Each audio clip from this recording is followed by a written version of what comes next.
திருநாவுக்கரசரின் மறுபிறவி. ராவணன் மிகச்சிறந்த சிவபக்தன். ஆனாலும் அவன் தன் ஆணவத்தால் பல பிரச்சனைகளை எதிர்கொண்டவன். குறிப்பாக இந்த கதையில் ராவணன் குபேரனிடம் சண்டையிட்டு அவரை தோற்கடித்து வீழ்த்தி அவரிடம் இருந்த பறக்கும் விமானமான புஷ்பக விமானத்தை பறித்து கொண்டு அதில் பறந்து கொண்டு வந்தான். அப்படி இமயமலை வழியாக அவர் வரும்போது இமயமலையில் இருக்கும் சிவன் பார்வதியை தொந்தரவு செய்யாமல் இமயமலையை சுற்றி செல்ல சிவனின் வாயிற்காவலரான நந்திதேவர் சொல்கிறார்.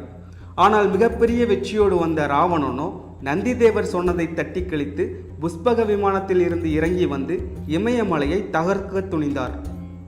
அப்போது இமயமலை அதிர ஆரம்பித்திருக்கிறது. என்ன இது, மலை ஆடுகிறது என்று அன்னை பார்வதி தேவி உட்பட அங்கிருந்த அனைவரும் அஞ்சினார்கள். அப்போது சிவபெருமான் தன் வலது காலின் கட்டை விரலால் மலையை அழுத்தினார். அடுத்த கணமே அங்கு மலையை தகர்க்கத் தொடங்கிய ராவணன் மலைக்கடியில் சிக்கிக் கொண்டான். அவனின் 20 தோள்களும் நெரிக்கப்பட்டன. பலிதாங்க முடியாமல் ராவணன் அலறுவதைக் கண்ட நந்திதேவர் ஆணவத்துடன் செயல்பட்ட ராவணனுக்கு இது தக்க தண்டனை என எண்ணினார். அந்த இமயமலை சாரலில் வாகீசர் எனும் முனிவர் தவம் மேற்கொண்டு வந்தார். ராவணனின் அலறல் சத்தம் அவருக்கு இடையூறாக இருந்து அவரின் தவத்தை கலைத்தது. ராவணனின் அலறல் தொடர்ந்து கொண்டே இருந்ததால் வாகீசர் முனிவரால் தனது தவத்தை தொடர முடியவில்லை. அந்த சத்தத்தை நிறுத்தினால் மட்டுமே தன்னால் தவத்தை தொடர முடியும் என்று நினைத்த வாகீச முனிவர் ராவணனிடம் சென்று சாமகானம் பாடி சிவனை குளிர்வித்தால் நீ இந்த தண்டனையில் இருந்து விடுபடலாம் என வாகீச முனிவர் சொல்கிறார்.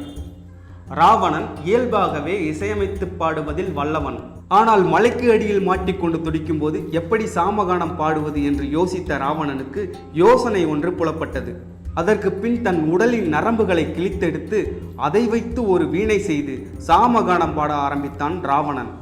சாமகான பிரியரான சிவபெருமான் ராவணனின் இசையை கேட்டு மகிழ்ந்து ராவணனை விடுவித்தார்.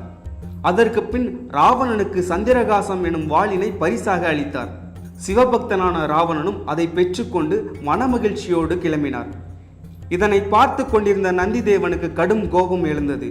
இதற்கெல்லாம் காரணம் அந்த வாகீச முனிவரின் யோசனைதானே என்று எண்ணிய நந்திதேவர் வாகீச முனிவரிடம் சென்று நீர் பூமியில் பிறந்து சிவபெருமானை மறந்து துன்பப்படுவீராக என்று சாபமிட்டார். இந்த சாபத்தின் காரணமாகவே வாகீச முனிவர் பூமியில் பிறந்து சிவபெருமானை தன் 60 வயது வரை மறந்திருந்து பின்பு இறுதியில் சிவபெருமானிடம் தஞ்சம் அடைந்து திருநாவுக்கரசர் பெருமான் எனும் நாயன்மாராக உயர்ந்தார். சாபங்களும் பாவங்களும் கூட பூமியில் மனிதன் பிறந்து துயரத்தை அனுபவிக்க காரணமாக இருக்கிறது என்பதற்கு இந்த கதை ஒரு உதாரணம்.